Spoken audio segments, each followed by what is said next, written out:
Okay, what I'm suggesting and expounding is that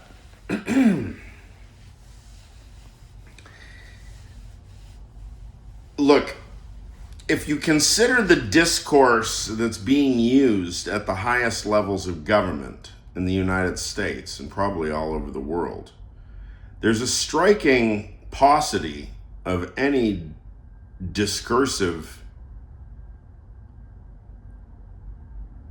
uh, any real discursive activity. There's barely any variable binding. There's barely any holding anybody to their ideological position. You know, we're very used to Donald Trump not having an ideology, and that in order for us to know anything about what's going on, we basically have to just pay attention to him 24/7 in order to remain up to date about whatever he did or said most recently. And, when you're dealing with somebody who's on a death rampage of grandiose self-indulgence like he is, you're going to take over the world or whatever he's trying to do.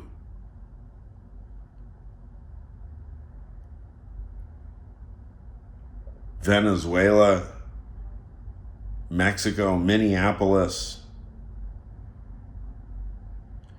Israel, Palestine, Ukraine.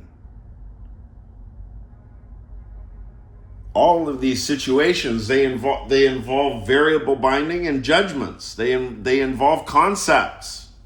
And here you've got one of the world leaders who cannot even pretend that he has any. And somebody, or a lot of us, need to start pressing. If we don't have access, I don't have access to him, right? I can only press the people that I know. So in the way that I'm pressing the people that I know, bind your word, bind yourself to your concept. You've got timestamps that are prepended to each of your sentences, right? Well, nobody really cares for this idea because it feels aggressive. Probably is. It's intellectually aggressive. How about that? If you get intellectually aggressive with Donald Trump, you will tie him in knots and he will have to sit the fuck down. See, discourse has abandoned us. It has been hijacked, and they're attempting to destroy it. They will start outlawing free thought soon. They will start outlawing philosophy. Don't be surprised.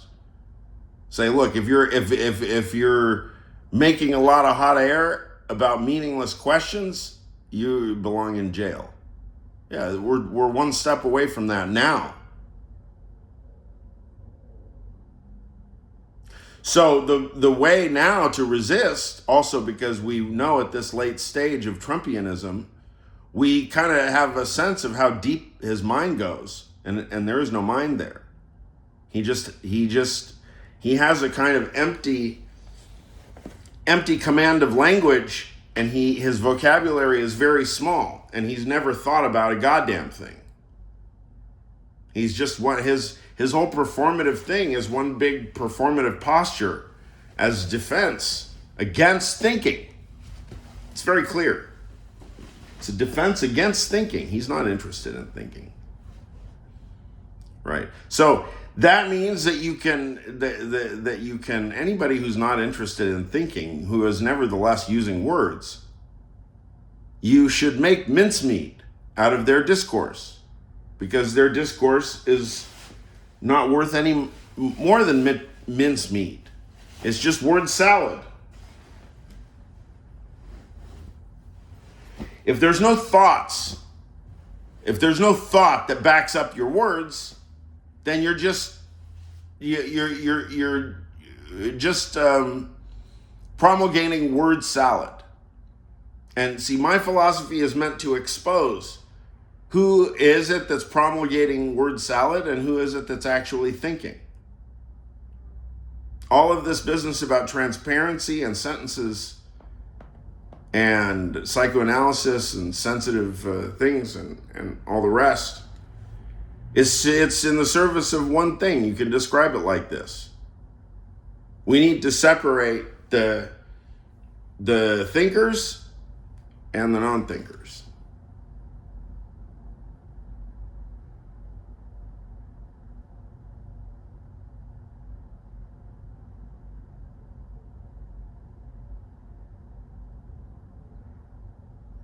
And it's entirely likely because you find people of my temperament. First of all, you never hear from us, and we're gentle people, right?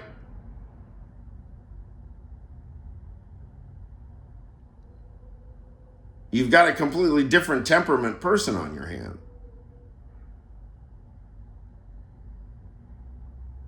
I mean, it's a when you find an ethos associated with the president and the people around him have adopted that ethos, and everywhere they go, they just turn into a fucking dumpster fire, right? Well, I mean, compare my life. Compare my life. I've been through some things, but I'm a dude. I'm an ordinary dude. Like, I don't think I have that many enemies. So find people talking the way that I talk about transparency and science and Frege and oversharing and fictitious discourse and inviting dialogue. Find people like us. You'll find us in most of us will be in some humanities faculty or the art department. And people like Pete Hegseth and Donald Trump and Pam Bondi, I don't know, probably find in jail. Most people like that are probably in jail. So, I mean, at the level of pure discourse, we're talking about fictitious discourse and the status of truth, apropos historical recall, historical accountability, and so on.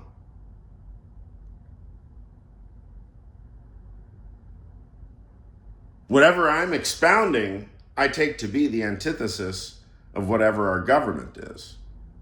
Not in the political sense, just in the fictitious sense. I'm just speaking hypotheticals. This is all hypothetical. So don't worry. I'm card carrying MAGA 100%, no problem.